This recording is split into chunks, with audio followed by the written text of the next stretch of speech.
गोष्टी जपू शकत नाही. उदाहरणार्थ तुम्हाला सांगतो, विवाह संस्कार मानतो आपण आयुष्यातला, विवाह संस्कार मानतात की नाही. आता विवाह संस्कार तेव्हाचा आणि विवाह संस्कार आताचा काय बदल आहे तुम्हाला स्वतःला माहिती आहे. तुम्ही लग्नांमध्ये जातात बरोबर, त्याच्यावरून तुम्ही काय मानता सांगा. संस्कृती जपता म्हणून लग्न करता का.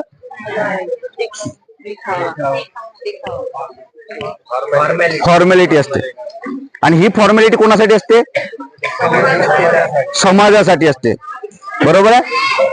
कारण तुम्ही कोणाचा घटक असता, समाजाचा, आणि हे सर्व कोणासाठी करत असता, समाजासाठी. त्याच्या मागचं कारण काय,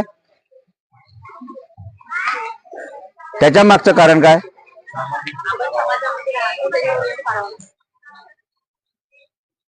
कारण आपण काय समाजशील प्राणी आहे बरोबर आहे. कोण समाजशील प्राणी आहे, आपण म्हणलेलं आहे. कोणी सोशलॉजी मध्ये जे सोशलॉजी स्टुडंट असेल त्यांना माहित आहे, माणूस कसा आहे, समाजशील प्राणी आहे. तो एकटा राहू शकत नाही.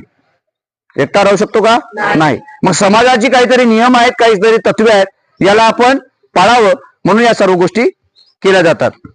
कुणाला, लोकाला दिखावा म्हणून.